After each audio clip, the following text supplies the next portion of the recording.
어두운 영화 보시느라고 고생 정말 많으셨습니다.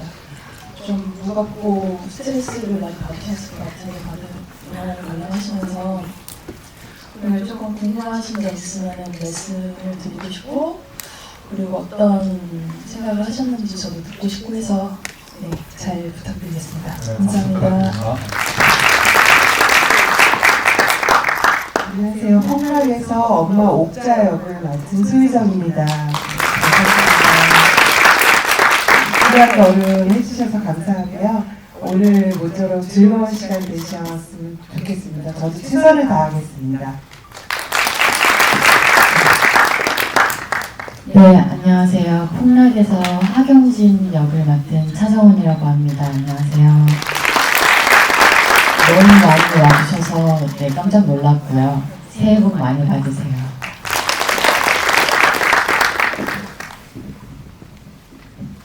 네, 안녕하세요. 영화 폭락에서 강지우 역할을 맡은 안혜연이라고 합니다. 살 워낙 찌게 찍어서 알아보셨을지 모르겠는데 강지우 역할 저 맞고요. 오늘 한번 열심히 한번 해보겠습니다. 네. 먼저 감독님께 여쭤보도록 하겠습니다. 이게 아시겠지만 2020년도 문학 사태에서 모티브를 받은 영화거든요. 실제로 감독님 피해자십니다. 네. 근데 끝까지 얼마를 피해 보셨는지 말씀을 안 하시더라고요. 아무래도 이 영화를 만들다 보면 문학코에 처음부터 끝까지 공부를 좀 많이 하셨을 텐데 그중에서 어떤 부분을 중점을 두셔서 시나리오를 끌고 나가셨는지 여쭤보도록 하겠습니다. 네, 답변 드리기 전에 먼저 그 케빈 역할을 맡은 민성욱 배우가 오늘 그 대학로에서 톡톡이라는 연극이 있어가지고 오늘 참여를 못하겠는데 제가 설명을 못 드린 것 같아서 설명드리고요. 일단 저는 그 루나로 가장 큰 피해를 만들었고 이전에도 많은 것들을 좀 했던 것 같습니다. 뭐 리플이라고 하는 코인도 있었고요. 뭐 흔히 말하는 듣보잡 코인 같은 것들도 해서 일으키기도 하고 또 솔직히 말하면 버리기도 했습니다. 네. 그런 과정에서 당시 상황을 생각해보면은 제가 다른 90년생인데요. 그러니까 제 또래 친구들 중에서 코인을 안 하면 좀 바보 취급을 받는 문화가 있었던 것 같습니다. 왜냐하면은 누군가는 계속 실제로 돈을 벌고 있었고 누군가의 친구 이만큼 벌었고 또 제 주변의 친구들도 수요를 넣고 뭐 10배에서 20배까지 수익 실현을 하는 그런 것들을 보다 보니까 저도 당시에 이거 빨리 해야 된다, 빨리 사야 된다는 그 조바심이 났었던 것 같고요 당시에. 그래서 당시에 제가 그 어떤 비트코인 뭐 가상화폐 플랫폼 같은 거를 가입을 해야 되는데 그거를 살려면은 농협은행의 계좌가 필요하다고 하면서 회사를 제가 다닐 때였는데 급하게 농협 계좌를 틀어 나갔던 기억이 납니다. 빨리 사야 되니까. 그만큼 좀 광풍이었던 시대였다고 생각을 하고요. 근데 보시다시피 영화는 코인에 대해 뭐 직접적으로 다룬다기보다 그 중심에 30대 초반의 개발자 대표인 모티브가 된 분이 있는데 그분이 어떻게 50조라는 가상화폐를 만들고 이것을 폭락시켰는가에 대한 질문이 조금 더 저한테 컸다고 생각합니다. 그래서 영화를 보시면은 뭐 가상금융이라든가 가상화폐에 대한 모티브가 굉장히 디테일하게 나와 있지는 않지만 그것을 하는 사람, 만든 사람, 그리고 폭락한 이후에 내가 이게 사기인지 사업인지 사리분별을 못하는 모습을 보여줌으로써 좀 전반적으로 어둡게 줄이 된다고 생각을 하고 그런 점에 주안을 두어서 만들었다고 생각합니다. 실제로 이 주인공은 대놓고 사기치는 건 아니잖아요. 사기꾼인지 자기가 또 사업가인지 스스로 주문을 하고 답을 하는 이런 영화가 구조로 짜여져 있긴 하고요.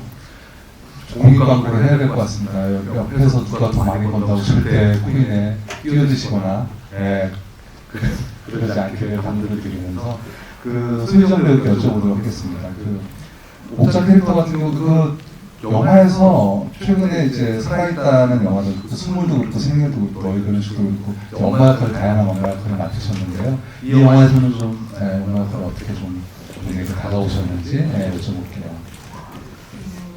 제가 가장 인상 깊었던 부분은 자식한테 부정당하는 엄마는 어떤 마음일까?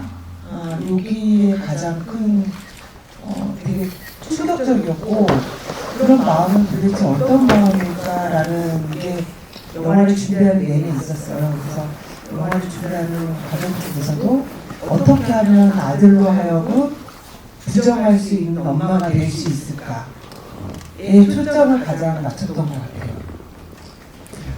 네, 잘 알겠습니다. 워낙 여기 출연하신 배우들이 연기가 너무 좋아가지고 아무래도 좀 관객 입장에서 몰입을 더 잘하게 되지 않았나 그런 생각을 하게 되고요. 서장훈 배우님께 여쭤보도록 하겠습니다. 그쪽 이름이 경진이시죠? 창업 경진 대회 그 경진입니다, 여러분. 그래서 좀 아무래도 이제 첫 등장 씬이 굉장히 중요하잖아요. 후배 새내기를 딱 이쪽 세계 다 끌어들여야 되는 역할이니까 아무래도 첫 등장 씬에 나오는 것부터 많이 좀 생각을 좀 많이 하셨겠어. 어떻게 이 표정은 어떻게 가져가야 될지부터. 그냥 이제 극중 양도현이 비례 면접을 보러 오잖아요. 딱 들어왔을 때 뭔가 이미 나 빼고 모든 이 학교의 사람들은 자리를 잡은 듯한 나 혼자 끼지 못하는 느낌. 그래서 이 공기 안에서 내가 과연 이 속에 포함될 수 있을까, 속할 수 있을까 하는 그런 느낌을 주고 싶었어요. 그래서 이미 여기 장소는 너무 친숙하고 이렇게 면접을 보는 것 또한 당연한 권리라고 생각을 하고 그래서 저는 도연이가 그런 무게감을 느꼈으면 좋겠다라는 생각으로 첫 장면을 그렇게 생각했던 것 같아요. 네, 굉장히 인상적인 연기였고요. 감독님께 여쭤보니까 또 그 역할에, 그 경진 역할에 차정원 씨를 캐스팅에 대한 이유가 좀 예전 드라마 작품 보면서 있으셨다고 설명 좀 부탁드릴게요. 일단은 차정원 배우가 겉보기엔 굉장히 단아하고 또 그런 여리여리한 느낌이 있다고 생각하지만 면접 볼 때 살벌하죠. 눈빛이 뭔가 기선제압을 하는 그런 눈빛을 느꼈었고 대학생 신분임에도 불구하고 3천만 원 정도 쓸 수 있는 배포를 가진 사람은 어떤 느낌일까 고민을 하다가 차정 배우가 생각이 나가지고 유명하게 3천만 원을 쓸 수 있는 캐릭터를 풀었습니다. 네, 알겠습니다. 그럼 한명님께 질문 드리도록 하겠습니다. 이제 감독님께서는 이제 코인으로 많이 힘들어하셨는데 배우님께서는 주식으로 많이 힘든 과정을 겪으셨다고 말씀을 하셨더라고요. 좀 힘들었던 것 같아요. 네. 아직도 그 아픔이 여전히 진행 중이고요. 요즘 뭐 주식장이 안 좋다고 하시는데 워낙 안 좋아서 지금 안 좋은 건 안 좋은 것도 아닌 느낌으로. 네. 네, 제가 여기서 어느 종목 들어갔냐고 물어보면 굉장히 화나실 것 같아서 거기까지는 제가 질문을 큰 논란이 일어날 것 같아서 뭐 카드라도 말 안 하겠습니다. 네, 저 영화 보시고 실제로 지금 보시다가 깜짝 놀라지 않으셨어요? 좀 못 알아볼 정도로 좀 캐릭터에 너무 몰입을 하셔서 듣기로는 3주 동안에 15kg을 찍으셨대요. 정말 쉽지 않거든요. 15kg 찍는 게. 그래서 그 시나리오를 보시고 이게 이 캐릭터는 좀 내 몸에 지금보다 좀 증량이 되는 게 좀 맞을 것 같다 이렇게 판단하신 것 같은데 그때 좀 신경 없으셨는지 여쭤볼게요. 그때 그 시나리오를 보자마자 이건 무조건 살을 찌워야겠다 싶었어요. 제가 원래는 좀 이렇게 살이 찐 상태로 활동을 한 배우가 아니었는데 이 시나리오의 강진호 역할은 무조건 10kg 이상을 내가 찌워야 된다. 근데 왜 3주였냐면 이제 늦게 캐스팅 된 것도 있고 하고 있는 준비하고 있던 연극도 있어서 좀 관리한 상태였거든요. 그래서 딱 3주 동안 찌우고 강진호 역할 딱 끝내고 다시 빼자. 그래서 3주 동안 15kg를 찌워서 지우를 연기했고 이제 연극을 해야 되기 때문에 바로 10kg 정도 뺀 것 같아요. 한 달 정도 만에요. 대단하십니다 정말. 그 그렇게 안 찍어도 된다고 말씀하셨다면서요. 실제 배우님, 감독님. 아, 네. 저희 작품 다음에 연극이 있었는데 그 연극이 정말 멋있는 약간 첫사랑의 상대로 그 멋있는 역할로 이제 캐스팅이 됐더라고요. 그래서 제가 너무 미안해서 살은 안 찌어도 되는데 5kg로 합의를 볼까요? 이랬는데 네, 본인이 타협을 하지 않고 아 이건 무조건입니다 이러면서 저 현장에서 맨날 뭐 간식, 콜라 이러면서 이렇게 배내놓고 다니는 거예요. 안경들도 나중에는. 그래서 저는 이제 영화를 편집을 하면서 계속 보니까 이제 그 강직 역할에 너무 익숙해졌는데 이제 지금은 이렇게 슬림해서 나타나니까 좀 낯설기도 하고 볼 때마다 그렇습니다. 네. 제가 감독님께 여쭤보도록 하겠습니다. 아무래도 주인공 양조 캐릭터가 아무래도 중요한 역할인데 이 역할에 이제 대치동 완전 대치동 출신도 아니고 그리고 이제 순수 국내파고 뭐 이런 식의 서사를 만드셨잖아요. 보통 이제 코인한 우리 같은 선입견은 뭐 진짜 저쪽 외국 뭐 미국의 유명 대학에서 와가지고 뭐 설교하고 막 이럴 것 같은데 여기는 이제 토종 국내파로 이렇게 설정을 하고 이야기를 좀 힘든 또 가정 또 아버지가 사업하다가 좀 떠나게 되고 이런 서사들이 있는데 이렇게 이 캐릭터를 이렇게 만든 이유가 있다면 어디 있을까요? 이제 사실 그 루나테라 폭락 사태 모티브가 된 이제 시가 주인공은 실제로 대치동 출신입니다. 실제 대치동 출신이고 그리고 외고를 나왔고요. 그리고 스탠퍼드까지 나온 굉장한 수재라고 불리우던 사람입니다. 근데 이제 그대로 그것을 차용하면은 너무나 좀 전형적일 거라고 생각을 했고 오히려 우리 주변에 누구나 있을 법한 캐릭터인데 위장 전입이라는 좀 잘못된 방식을 통해서 위법을 배우게 되고 그 과정에서 상수라는 친구를 또 모티브로 삼아서 이렇게 하면 편법이 당연하게 내게 이득이 되는구나라는 것을 하나씩 계기로 삼는 그런 캐릭터를 만들고 싶었던 것 같아요. 그 대학에서 이제 그런 정부에서 주최하는 거를 이렇게 하고 이런 것들은 실제로 학창 시절이나 그럴 때 많이 좀 간접적으로 알게 되시는 건가요? 그건 좀 어떠신가요? 창업 경진대에서 이런 실력을 쌓아나가는 과정들. 실제로 이런 그 창업지원금이나 정부지원금의 유용, 부정 수급 같은 문제들이 실제로 요즘 굉장히 많이 있는 문제입니다. 그러니까 예를 들어서 뮤직회계 장면에서도 나왔지만은 여행을 갔는데 거기 있는 세미나에 뭐 배지를 구매를 해서 연수를 갔다라고 한다든가 아니면은 뭐 자기의 가족이나 친척 같은 사람들을 고용을 해가지고 인건비를 편성하던가 이런 것들이 이질적이거나 절대 해서는 안 되는 일이 아니라 이 업계에서 어느 정도 인용하는 분위기라고 제가 전에 들었고 실제로 그런 사례를 본 것도 있고요. 이제 유튜브에 저 영화 리뷰를 해주신 것들 중에서 댓글에 인상적인 게 있었어요. 자기가 아는 스타트업 대표는 사무실이라고 임차료를 편성해놓고 거기서 에어비앤비를 돌리고 있다. 네, 이런 사례도 그렇게 독특한 사례는 아니라고 생각합니다. 그게 너무나 좀 어떻게 생각하면은 있을 법한 사례가 된 것을 좀 표현을 하고 싶었고요.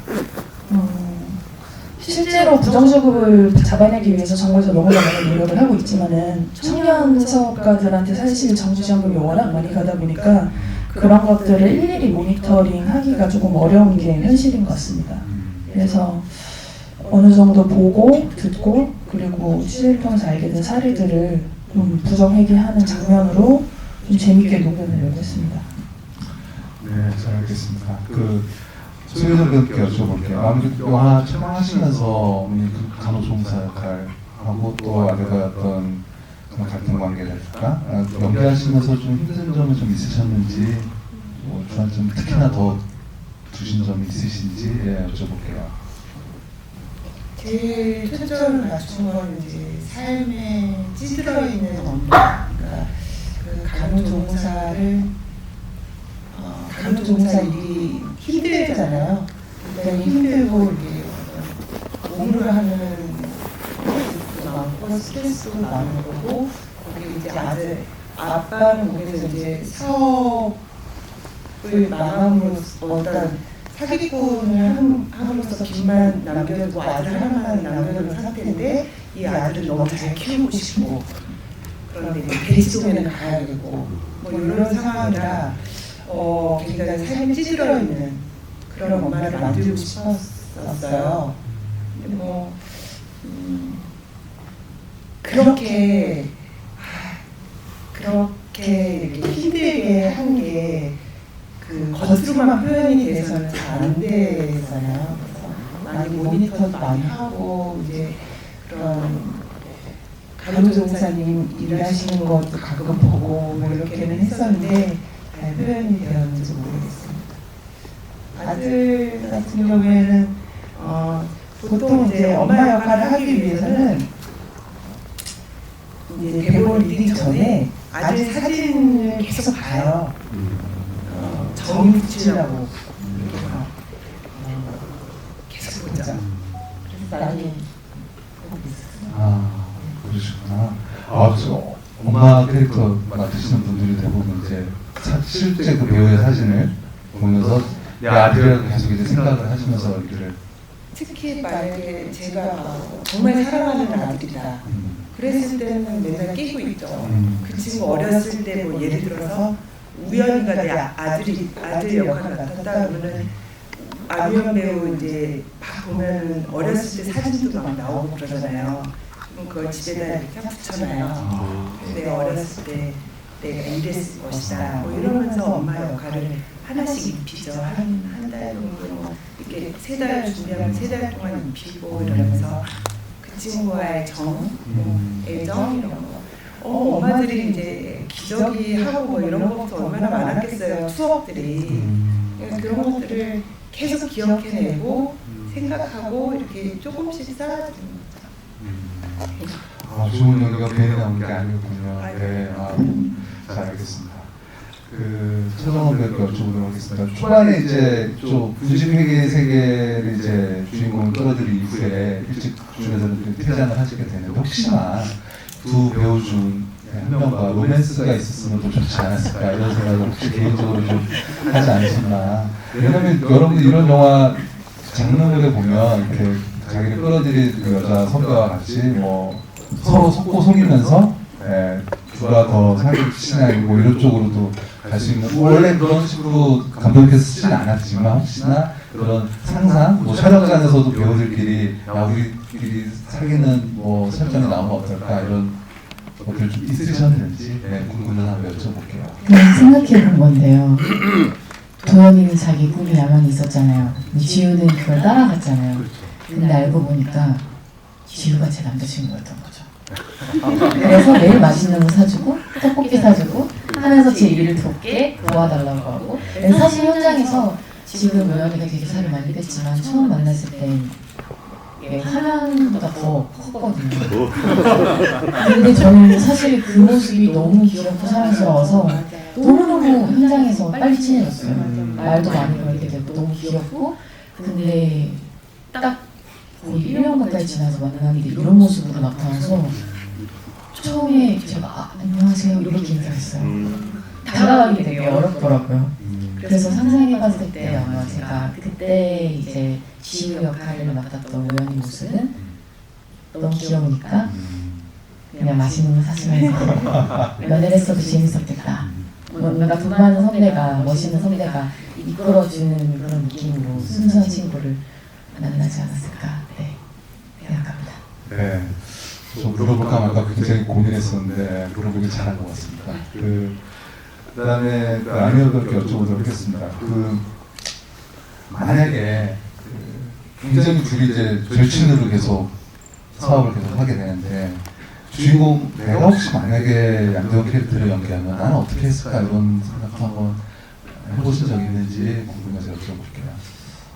아무래도 이제 제 나이 때 이제 양도현이 제 나이대가 연기할 수 있는 역할이고 하니까 시나리오 봤을 때 강주 역할도 보고 양도도 집에서 문득 한 번쯤은 상상은 해봤어요. 근데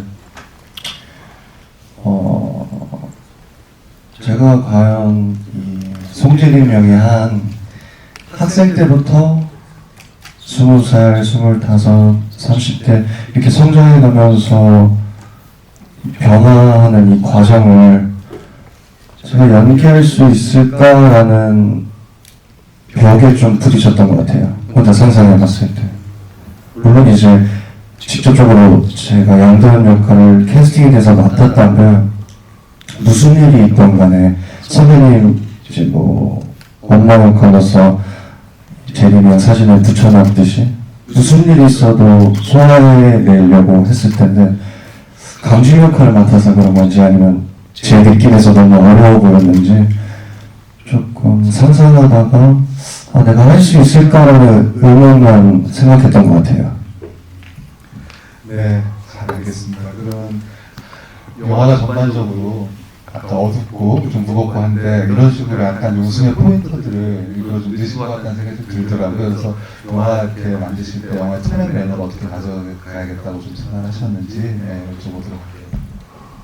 네, 원래 폭락하기 전에 첫 제목은 사업만 6번 망한 남자였습니다. 원래는 애초에 기획을 스타트업을 6번 정도 망하고 5번 정도 망하고 마지막으로 가상화폐 사업에 손대는 구성으로 이제 짜다 보니까 사실은 지금보다는 블랙 코미디적인 요소가 더 많았던 것 같아요. 영화에는 나오지 않았지만은 비트코인 사는 이제 장면 같은 것들도 있었고, 그리고 이제 빚 동아리 후배들이 뭐 마지막에 각도연 창업하던 그 후배가 뭐 청부살인하는 장면도 있었고, 좀 그런 요소들이 많았는데 장편 영화로 좀 결정이 되면서 그런 부분들이 많이 걷어내졌던 것 같고요.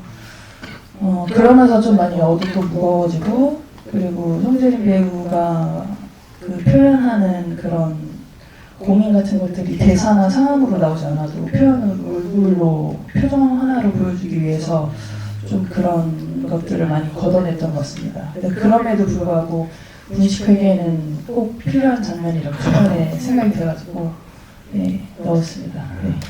네, 알겠습니다. 수희정 배우께 여쭤보도록 할게요. 이 영화 다 보시고 나서 좀 가장 좀 기억에 남는 장면이랄까? 좀 인상적인 포인트나 이런 것들이 있으시면 본인 연기를 포함해서 전반적으로 어떤 게 있을지 여쭤볼게요.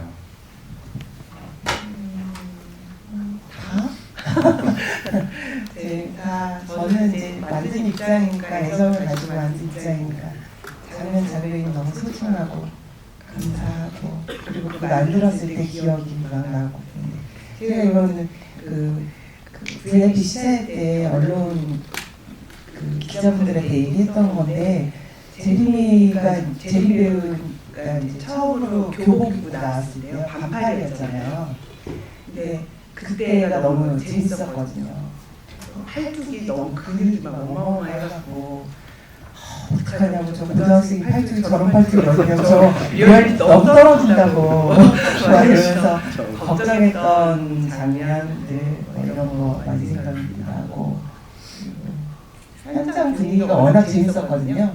먹을 게 막 너무 터져나가고 맨날 먹고 맛있는 거 먹고 그래서 즐거웠던 기억밖에 저는 없습니다.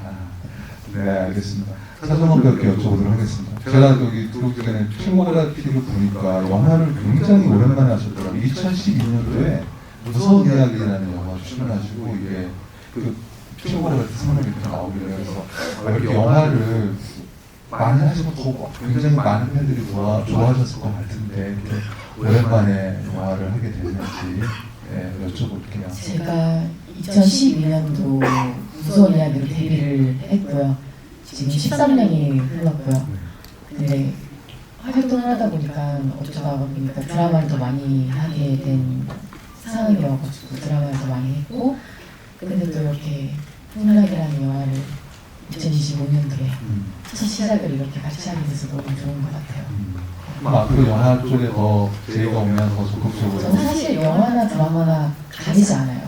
들어오고 저에게 정말 맞는 역할이면 저 언제든지 할 준비가 돼 있기 때문에 네, 가리지 않습니다. 혹시 충북 관계자분들 계시면 네, 적극적으로 네, 포커스하시면 것 같고요. 안유현 배우께 마지막 질문하고 여러분들 궁금한 사항 있으면 여러분들에게 마이크 전달해 드리도록 하겠습니다. 이제 주인공이 자기를 속이고 있다는 걸 어느 순간 알게 됐잖아요. 또 어머니 직업도 알게 되고 얘가 가짜 대치동 그런 신분으로 자기를 속였다는 걸 알게 되고 나서 이제 헤어지는데 그때 헤어질 때의 심경이 본인이 좀 어떠셨는지 그 캐릭터 입장에서 그게 좀 궁금하더라고요. 우선 지우는 도현이를 정말 좋아했던 친구였다고 생각했거든요. 지우의 중고등학교 전생은 제가 모르겠지만 이상하게 볼 때마다 친구가 많지는 않을 것 같다는 생각이 들었어요. 근데 대학교에 들어가서 존경하지만 되게 좋아하는 친구가 생겼고 그 친구가 나를 챙겨주면서 같이 무언가를 하나하나 해내는 게 지우한테는 되게 뜻깊다고 생각했거든요. 근데 이제 양도현이가 엄마의 직업을 속이고 어머니에 대한 거를 좀 부정하면서 피하는 모습은 강지우의 역사에서 용납할 수 없다고 생각했어요. 지우가 다른 걸 몰라도 진짜 착하고 가족을 사랑할 것 같았거든요. 그래서 양도현이 엄마한테 하는 행동은 도현이가 좋지만 이거는 내가 친구를 할 수 없다. 이건 끊어야겠다라는 마음으로 그때 연기를 한 기억이 있는데 머리론 그런데 양도현과의 추억 때문인지 그때 좀 슬펐어요. 찍었을 때. 형도 저도 슛 들어갈 때 그렇게 서로 노려보고 이렇게 지나갔지만 슛이 끝나고 좀 슬프더라고요. 눈물도 약간 서로 맺혔던 것 같아요. 그때. 감독님께서는 어떠셨어요? 두 친구가 그런 이유로 이제 헤어진 거를 시나리오를 쓰실 때 감독님께서 이 둘은 어떤 감정이었겠다라고 생각하셨는지 여쭤볼게요. 지우는 슬펐겠지만 도현이는 내심 미안하면서 좋았을 것 같다는 생각을 했는데 네, 하지만 그 장면을 찍을 때 한 4번 정도 갔던 것 같은데 안우현 배우가 기억하는 거 맞아요. 송재민 배우 눈가에 계속 촉촉하게 맺혀 있더라고요. 막 가슴 아프다고. 그래서 실제 얼굴 좀 붉어지고 그래가지고 좀 슬프게 나온 것 같아요. 미안한 마음이 많이 뚝뚝 묻어났던 장면이었고 근데 그렇게 지금 기억하고 있는 장면을 보니까 그 장면을 쓴 것이 잘한 것 같습니다. 네. 제가 이렇게 귀한 자리에 와본 적이 없어서 제가 혹시 질문을 좀 길게 해도 되는지. 안 됩니다. 다른 분들이 질문하실 기회도 좀 있어가지고 네. 짧게 좀. 제일 궁금한 부분만 여쭤보겠습니다. 감독님께 영화가 메시지가 저는 다양하게 담겨 있다고 생각해요. 가정적인 부분도 있었고 그 청년 대회, 창업 대회 관련해서 부정부패, 국회의원의 어떤 보여주기식 모습 다양하게 있었다고 생각했고 저는 폭락이라는 영화 주제에 있어서는 사실 코인 사태 하나만 보고 온 관객에게 러닝타임에 비해 너무나도 많은 메시지가 저한테 다가왔는데 감독님께서 의도하신 가장 큰 메시지가 뭐였는지가 저는 궁금합니다. 네, 질문 감사합니다.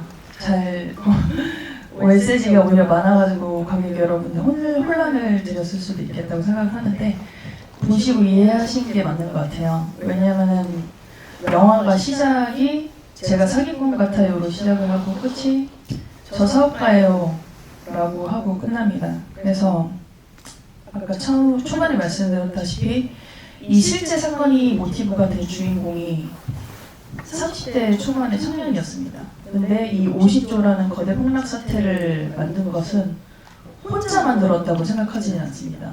그것을 띄워준 언론도 있을 것이고, 그리고 부정수비나 이런 거를 모니터링하지 않고 무분별한 지원금을 준 또 일부 정부기관의 문제도 있을 것이고, 그리고 그런 청년 사업가와 사진을 찍겠다고 또 이용하는 또 국회의원도 있을 것이고, 아까 말씀하신 것처럼 그런 것들이 다 한 스푼 한 스푼 곁들어지면서 이 사태가 만들어졌다고 생각을 해서 그렇게 느껴졌을 수도 있을 것 같아요. 그 가산점도 마찬가지고요. 네, 또 뭐, 네, 좀. 왼손 드신 분이요. 네, 네, 네.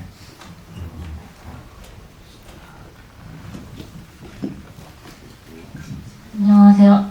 두 가지 질문을 해도 될까요? 네, 좀 짧게 부탁드릴게요. 첫 번째는 송재림 배우는 어떤 분이었으며, 또 두 번째는 내가 만약에 저 영화의 실제 주인공이라고 생각한다면 어떻게 하셨을지 배우님들께 물어보고 싶습니다. 이 손예린 배우에 대한 추억이랄까 에피소드랄까 같이 영화 찍으면서 느꼈던 감정들을 아무래도 이제 다 듣고 싶어 하시는 거죠? 이 분들에게. 그죠? 네, 그것도 맞습니다. 네, 그래서 감독님부터 먼저 하실래요? 뭐 손예린 배우와의 추억이랄까 좀 어떤 배우셨는지. 네. 너무 보고 싶은 사람이죠. 보고 싶고, 그리고 사실 저도 영화를 만들고 부족한 점이 많이 보입니다. 첫 작품이기도 하고, 그리고 사실 이 영화가 독립 영화이기 때문에 앞으로 더 성장해 나가고 싶은 배우였어요. 그리고 이 작품을 사실 정말 같이 만들었던 것 같아요. 아까 말했던 현장이 그냥 감독과 배우의 관계가 아니라 스태프들이, 저희가 이번 전반적으로 다 젊은 스태프들이었기 때문에 오히려 현장에서 스태프들이 재림 배우한테 선배님 하면서 같이 그걸 만들어 나갔었고, 이 영화를 보면은 이거 아쉽다 저쉽다 다음에 또 이렇게 하자 저렇게 하자라고 말씀해 주셨을 것 같아서 같이 성장을 하고 싶었는데 너무 아쉽고요. 네, 너무 보고 싶습니다. 네.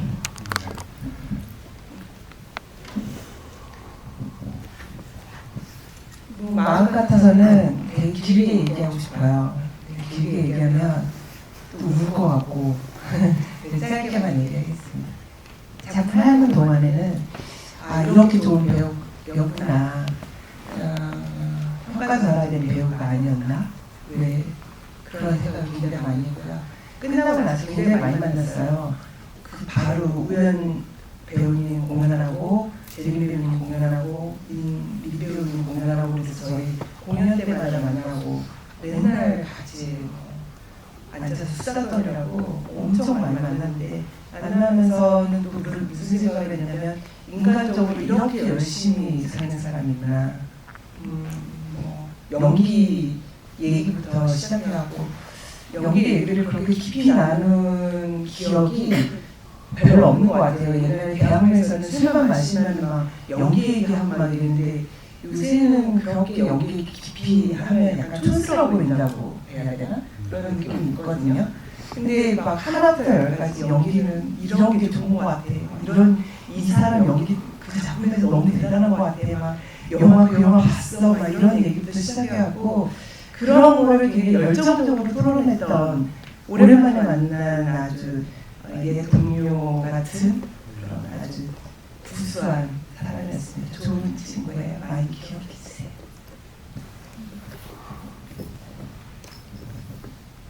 일단 저도 되게 차가워 보인다는 얘기를 많이 듣거든요. 근데 재림 오빠도 마찬가지로 얼굴만 겉모습만 봤을 때 되게 시크할 것 같고 차가울 것 같고 이런 이미지가 있어요. 근데 저는 같은 소속사이기도 했었고 오빠를 알아가면서 되게 따뜻하고 장난기 많은 그냥 순수한 청년이구나라는 생각을 되게 많이 했던 것 같아요. 촬영장에서도 그렇고 모든 방면에서 다 깨끗하시고 되게 모든 걸 알고 있어요. 그래서 되게 언니 같기도 하고 어떨 때 약간 여동생 같기도 하고 이 오빠인가? 언니인가? 약간 이렇게 하는 식으로 수다를 떨 때 보면 되게 다양한 모습을 가지고 있는데 그 다양한 모습의 반전을 이렇게 영화에서 더 다양한 모습을 보여줘서 저도 완성본을 보고 깜짝 놀랐고요. 그냥 정말 순수하고 깨끗하고 밝은 오빠였습니다. 네.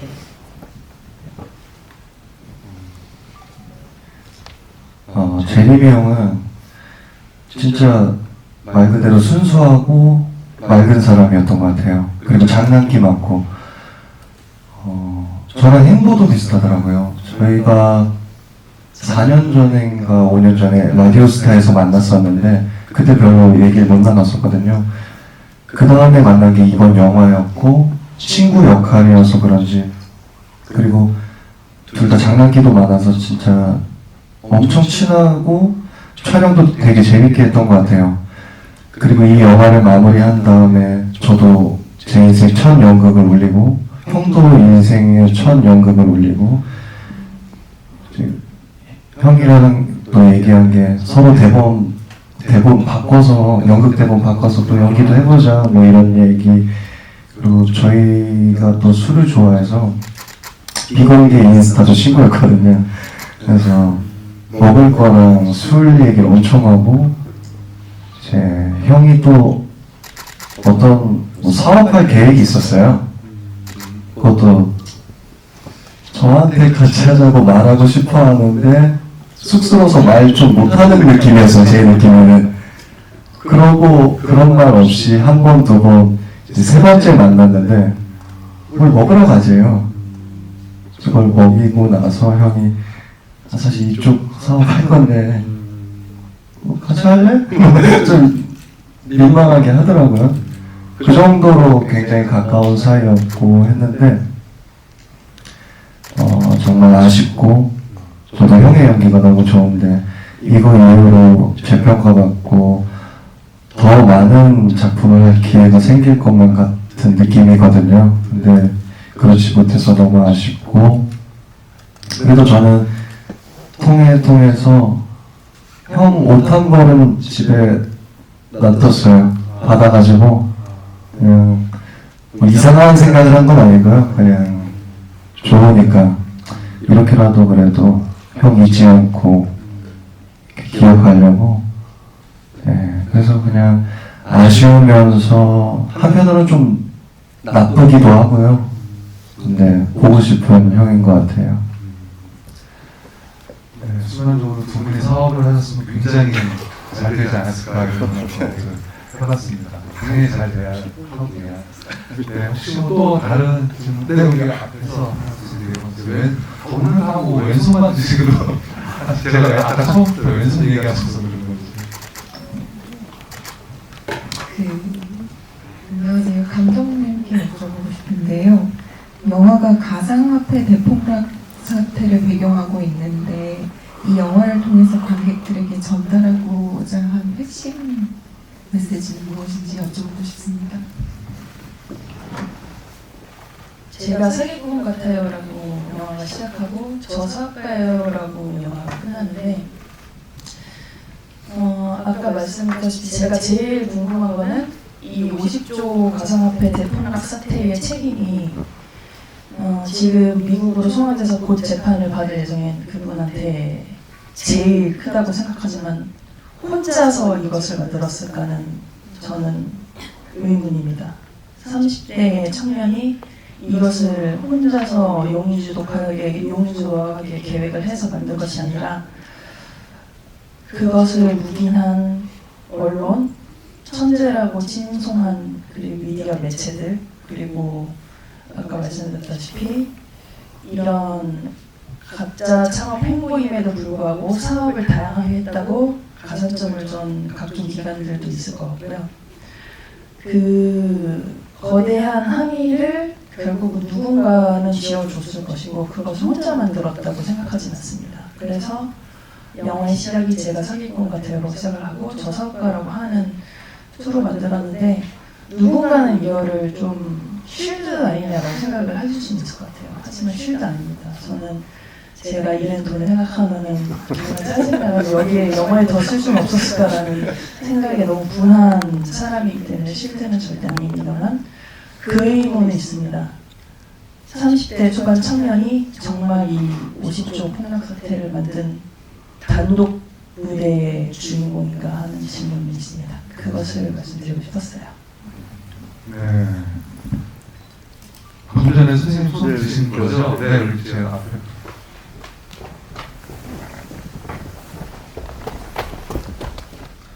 네. 네, 영화 굉장히 잘 봤습니다. 근데 제가 보기에는 감독님도 그렇고 이제 그 질문하시는 분들도 다들 누나 대학 폭락 사태를 모티브로 하셨고 하니까 이제 그 말씀을 드리는 것 같은데 감독님께서 만들어 놓고 세상에 내놓으면 결국 그 읽는 사람의 호흡에 따라서 또 달리 보이게 되는 거니까 제가 보기에는 감독님이 사실은 그 모티브로 하셨지만 대한민국 사회 현재 모습에 대해서 사실은 이야기하신 게 아닌가 생각을 하거든요. 그런 점에서 사실은 좀 질문을 드리고 싶은 게 반복적으로 지금 나오는 대사가 기대에 부응해야지. 그리고 또 하나 또 반복적으로 나오는 단어가 무시인데 특히나 송재리 배우가 넌 무시하지 않을게 라고 우리 연배우님께 이야기를 하는 그 대사가 굉장히 기억에 남더라고요. 이게 아마 우리 사회에 대해서 많은 사람들이 지금 기대에 부응해야 된다라는 생각. 대처동만이 대처동 상징하는 곳이 있지만 우리 감독님이나 배우님도 그럴 수 있고 또 무시 안 당하려고 사실 대한민국 사회에서 어떻게 보면 내 모습을 마치 공작의 깃을 펼치듯이 사는 모습들이 있을 것 같은데요. 그런 관점에서 이 영화가 이제 영화 이후에 우리 감독님이나 또는 이제 우리 배우님들께서 생각하시는 부응해야 되는 기대 또 내지는 어떤 앞으로의 어떤 행복 이런 것들에 대해서 좀 들려주실 수 있으면 오늘 본 영화가 더 흥미로워질 것 같습니다. 감사합니다. 정말 잘 봤습니다. 일단 저는 세상에서 제일 스트레스 받는 말 중에 하나가 기대할 게인 것 같아요. 왜냐면은 기대라는 말이 남이 나한테 어느 정도를 맞춰놓고 거기까지 해라라는 말입니다. 사실 굉장히 좋아 보이지만 예를 들어서 내일 시험이 있어요. 그러면은 기대할게 라고 하죠. 그러면은 그 기대는 누구를 만족시키기 위한 기대인가요? 그 사람의 기대를 맞추기 위해서 시험 공부를 열심히 해야 되는 건가요? 그래서 저는 항상 그 기대할게라는 말에 스트레스가 있어서 저희 어머니가 뭐 기대할게 기대하지 마 제발 항상 이랬었습니다. 네. 그래서 그 기대라는 말이 굉장히 저에게 좀 거슬리는 포인트였었고 언제나 기대는 자기가 아니라 남의 맞춤 청취라는 생각을 항상 해왔었기 때문에 그 대사가 좀 극중 주인공에게 스트레스로 다가왔던 것 같고요. 그리고 아까 말씀하신 것처럼 대한민국 사회가 사실 이제 무시라는 표현이 있는데 굉장히 치열한 경쟁 사회입니다. 대치동만 봐도 고등학교까지 갈 필요도 없어요. 영어 유치원을 보내는데 경쟁률이 7.5대 1이고 또 유치원 애들한테 시험을 보고 집에서 뭐 평생 토종 한국인인데 집에서 엄마가 서툰 영어로 어린아이와 영어로 대화를 하고 그래야 영어 유치원에 갈 수 있으니까. 그래서 그런 것들이 좀 복잡하게 있는 한국 사회가 좀 슬프기도 합니다. 슬프기도 하지만 또 그런 경쟁이 치열한 사회 속에서 고속성장을 하는 대한민국이기 때문에 뭐 부정할 수 없는 부분은 있긴 있지만은 아무튼 기대라는 측면은 저에게 그런 스트레스로 다가오는 단어였고요. 그리고 좀 이제 제 스스로한테 하는 기대, 남이 하는 기대 말고는 이 영화가 사실 좀 상업 영화 같은 느낌을 주긴 하지만은 굉장히 적은 예산에 맞서 만들어진 독립 영화입니다. 그래서 사실 계속 관객들에게 이 영화가 많이 오랫동안 보여지기를 바라는 게 이제 개인적인 제 바람의 기대이고요. 그리고 이 다음은 선배님 말씀해 주시면. 저는 요새 그런 생각을 많이 하는 것 같아요. 무슨 일을 할 때 내가 너무 욕심을 가졌나? 이런 생각을 할 때와 내가 열심히 안 했나? 이 상태의 가운데를 걷는 것이 되게 힘든 것 같아요. 욕심을 부려도 나한테 불만족스럽고, 아니면 좀 노력을 안 하고 자기 합리화를 해서 좀 마음을 편하게 가져도 나한테 좀, 이게 이제 구조가 만들어 놓은 어떤 자꾸 프레스 같아요. 저한테 만들어 놓은. 요새 계속 공부 중이죠. 찾아가는 단계인 것 같아요. 어느 정도 남의 눈치 안 보고 내 스스로 열심히 하면서 즐기면서 살아갈 것인가에 대해서 요새 많이 고민하고 있습니다. 저도 감독님이 말씀하신 거랑 되게 비슷한 생각을 했는데요. 기대라는 게 내가 원하는 만큼의 기대와 남이 타의적으로 기대를 하는 것은 다르다고 생각을 하거든요. 만약에 숫자로 표현한다면 10까지 내가 도달했을 때 이거에 대한 기대를 난 10으로 정했어. 넌 10을 하면 돼. 라고 이렇게 정의를 내릴 수 있는 분이라면 10까지 가면 되는데, 사실 기대라는 단어를 어디든지 갖다 붙이는 건 너무 추상적인 것 같아요. 그래서 나만의 기대를 내가 나에게 원하는 기대를 할 것인가, 내가 남이 나에게 원하는 기대를 맞춰줄 것인가, 사실 이거에 대해서 되게 고민이 많이 하거든요. 근데 되게 어려운 것 같아요. 저한테 제 기준을 맞추기도 힘들고, 남을 위해서 만드는 기대도 힘들고, 그래서 좀 오랫동안 고민을 한 결과 저는 어느 정도 남 타인이 원하는 기대에 맞췄을 때 제가 행복하고 제가 만족하는 그런 기대를 하는 삶을 살고 싶다는 생각을 좀 많이 하고 있습니다.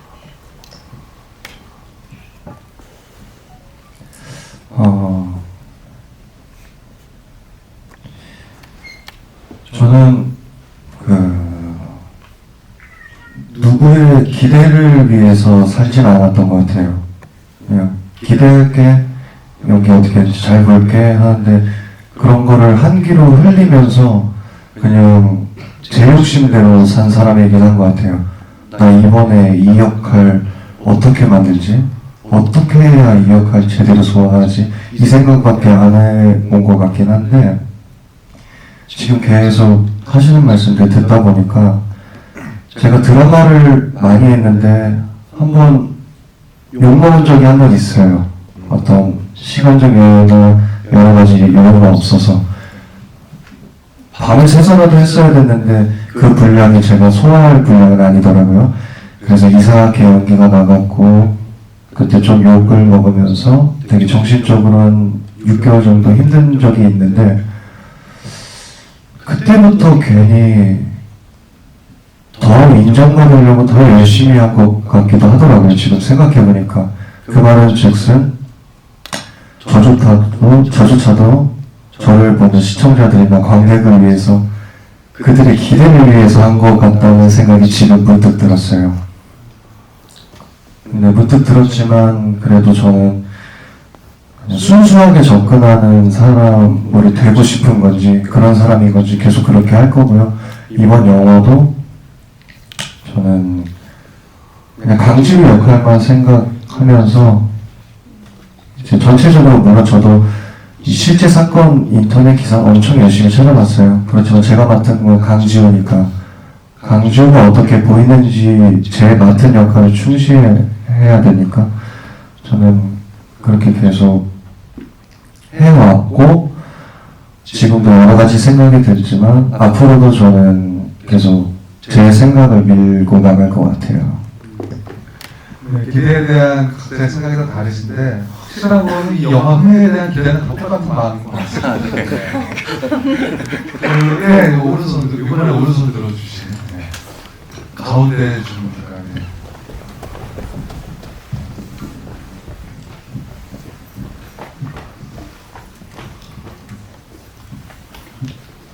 네, 안녕하세요.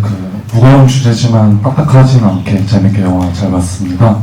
저 감독님께 궁금한 게 있는데, 루나 사태를 좀 겪었다고 하셨는데, 이 사건을 겪고 영화를 찍겠다고 다짐을 하고 이제 영화에 대해서 조사를 하고 주변 인물들이나 관련 인물들이랑 대화를 좀 많이 해보셨을 거잖아요. 그러면 그걸 통해서 좀 새롭게 알게 된 점이나 아니면은 해당 등장인물이나 그 사람들에 대해서 혹시 새롭게 느낀 감정들이 있는지 궁금합니다. 비화에 대해서는 조금 공개적으로 말씀드리기 어려운 부분은 있는데 새롭게 알게 된 감정은 장본인의 가족들에 대한 거였어요. 예. 많은 사람들이 그 당사자의 행보에 집중을 하고 미국으로 가냐 한국으로 가냐만 좀 집중을 하고 있었던 것 같은데 오히려 당사자의 아버지 그리고 실제 당사자가 아내가 있고 딸도 있습니다. 딸 이름이 루나입니다. 루나. 권루나입니다. 그래서 네 대폭락 사태가 있기 한두 달 전에 아이를 출산을 하고 이렇게 된 것으로 알고 있는데 그 가족에 대해서 좀 복합적인 감정이 있었던 것 같아요. 어떤 감정이면 이 사람들은 벌 안 받나 하는 생각도 드는 동시에 이 사람들은 어디까지 알았나 하는 생각을 좀 개인적으로 했었고요. 그럼에도 불구하고 좀 가족의 얘기는 담지는 않았습니다, 영화에. 예. 그래서 아마도 지금 당사자의 이슈가 워낙 핫하다 보니까 기사로 접하시겠지만은 한번 관객 여러분도 이제 저희가 사건이 있으면 인과라는 것이고 그 인과 안에 되게 복합적인 연결관계들이 있잖아요. 그래서 한 번은 그거에 대해서도 생각을 해보면 좋을 것 같아요. 이 당사자가 이런 선택을 하고 거기에 탑에 올라가고 이런 괴물이 저있기 전까지 그 주변의 인물들은 어땠고 남겨진 인물들은 어떤 것을 하고 있는지 주목해보셔도 좋을 것 같습니다. 네, 저희가 질문을 더 받고 싶은데 제가 약속한 1시간이 거의 다 돼가지고 이제 그 배우님들에게 끝인사 받고 행사를 아무래도 마무리해야 될 것 같습니다. 네, 먼저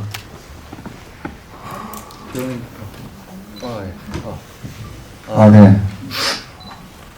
오늘도 이렇게 추운데 이렇게 많이 와주셔서 감사해요.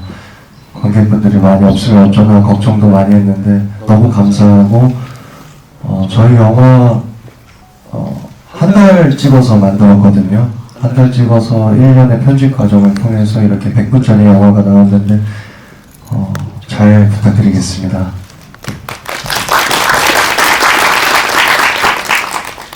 네, 저는 영화를 찍기 시작하기 전부터 감독님이랑 많은 대화를 하면서 이렇게 영화가 완성이 되고 나올 수 있었던 건 정말 진짜 감독님의 정말 수고와 열정과 노력이었다고 생각을 해서 저는 이 자리에서 꼭 현일이 감독님께 정말 감사드린다고 말씀드리고 싶고요.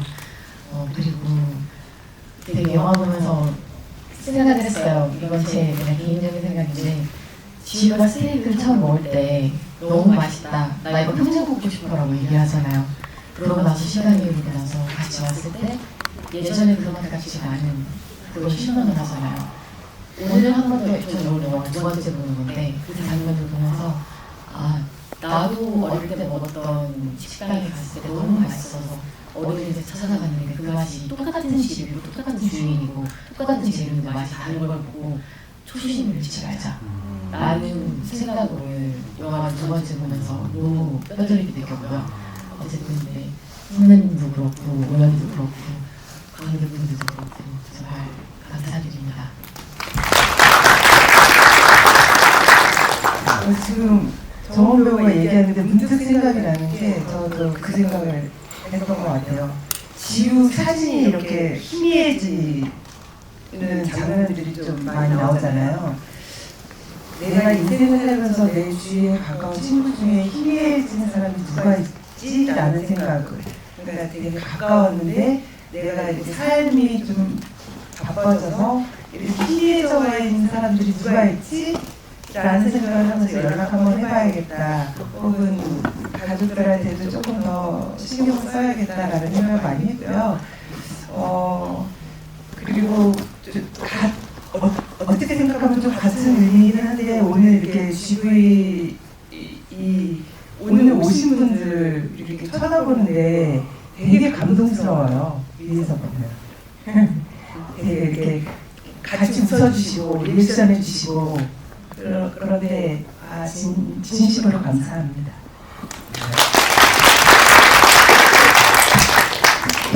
오늘 귀중한 금요일 밤 할애해 주셔서 너무 감사드리고요.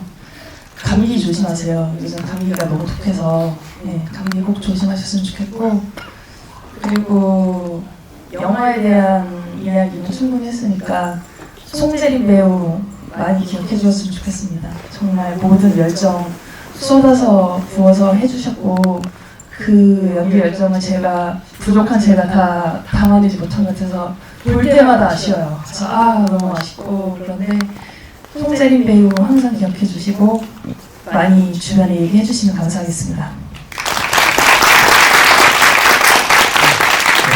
하늘나라에서도 손재림 배우가 자신 연기와 이 영화에 대해서 굉장히 만족감을 드러내지 않을까 그런 생각을 해보고, 저희는 다음에 또 좋은 영화로 찾아뵙도록 하겠습니다. 여러분 고맙습니다.